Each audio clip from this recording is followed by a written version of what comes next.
السلام علیکم اسٹوڈینٹس، چلتے ہیں اپنے چیپٹر نمبر 14 کی طرف۔ تو ہمارا چیپٹر نمبر 14 ہے سندھی ادب جی مختصر تاریخ۔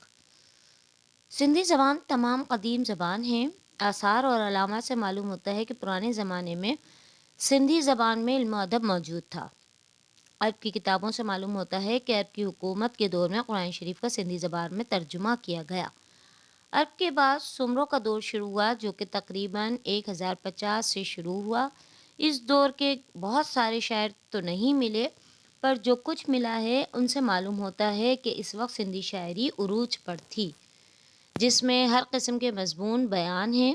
روحانیت اور اخلاقیات کا سبق بھی شاعری کے ذریعے دیا گیا۔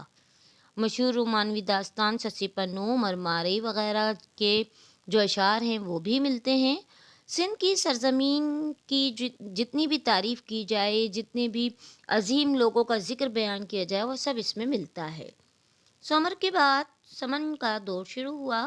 اس دور میں سندھی شعر بھی ملتے ہیں، اور اس دور کے کتنے ہی سندھی شاعر ہیں جن کے نام جو ہے وہ اہم ہیں۔ اس دور کے جو سب سے اہم شاعر گزرے ہیں وہ قاضی کاظم تھے، جو کہ سندھی زبان کے بہت بڑے شاعر گزرے ہیں۔ انہوں نے تقریباً 100 سے زیادہ شعر لکھے ہیں جن میں تصوف اور وحدانیت کی باتیں کی گئی ہیں۔ سمن کے بعد ارغون، ترخان اور مغلن کی حکومت تھی۔ اس دور میں ہمیں سندھی زبان کے کتنے ہی شاعر ملتے ہیں، جن میں شاہ عبد الکریم بلڑی وارو ایک بڑے شاعر تھے۔ سن 1800 میں ٹھٹے کے ایک عالم مخدول ام الحسن سندھی رسم الخط کو باقاعدہ صورت دی، مقدمۃ السلام نام کی کتاب نظم میں لکھی۔ بعد میں دوسرے کتنے ہی عالموں نے کتنی ہی مذہبی کتابوں میں نظمیں لکھی۔ 1801 میں سندھ پہ کلہوڑوں کی حکومت شروع ہوئی، اور یہ دور سندھی زبان میں علم و ادب کا سنہری دور مانا جاتا تھا۔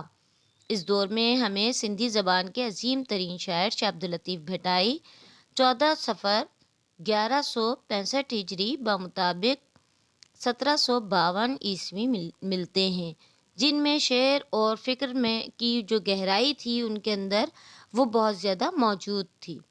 فن اور زبان کی خوبیاں بھی تھیں۔ شاہ صاحب کے علاوہ اور دوسرے کتنے ہی شاعر گزرے تھے۔ کلہوڑوں کی حکومت کے بعد 1782 میں جو ہے تالپروں کا دور شروع ہوتا ہے۔ اس دور کے عظیم شاعر سچل سرمست تھے، جنہوں نے سندھی زبان کے علاوہ فارسی، اردو، ہندی، سرائیکی اور دوسری زبانوں میں شعر کہے۔ ان کی شاعری کے اندر بے باکی تھی، مستی تھی، کیف تھا، دلکشی تھی اور اثر انگیزی تھی۔ اس دور کے دوسرے جو شاعر تھے بڑے، ان میں سید ثابت علی شاہ، اور جنہوں نے پہلی بار جو ہے وہ سندھی زبان میں مرثیے کا رواج بلند کیا تھا۔ اس دور میں دوسرے بھی شاعر گزرے ہیں، جیسے خلیفہ نبی بخش لغاری، حمل خان لغاری، سامی فتح فقیر سومری کے نام تھے۔ سن 1883 میں انگریزوں نے سندھ کو فتح کر لیا تھا، اور اس دور میں موجود الف بے بھی بنائی گئی تھی، جو کہ سندھی تعلیم میں عام رواج کے طور پر پیش کی گئی تھی۔ اس کے ساتھ نثر میں بے شمار کتاب لکھی گئی تھی۔ نوان لاڑا سندھی زبان میں بہت زیادہ قابل دید تھا، اس کو اس وقت بہت وسعت ملی۔ اس دور میں عظیم شاعر جو تھے وہ قادر بخش بیدل تھے، جن کی شاعری کے اندر تصوف تھا، ایثار تھا، اور سچل سرمست والی بے باکی بھی اور فکر بھی موجود تھا۔ اس کے علاوہ دوسرے کتنے ہی شاعر جو اچھے اپنے نمونے کے ساتھ انہوں نے شعر کہے۔ اس دور میں غزل کے بلند پایہ شاعر پیدا ہوئے، اور جنہوں نے غزل میں حسن اور عشق کو بیان کیا، تصوف کو بیان کیا، اخلاقیات، معاشرتی حالت کا ذکر کیا۔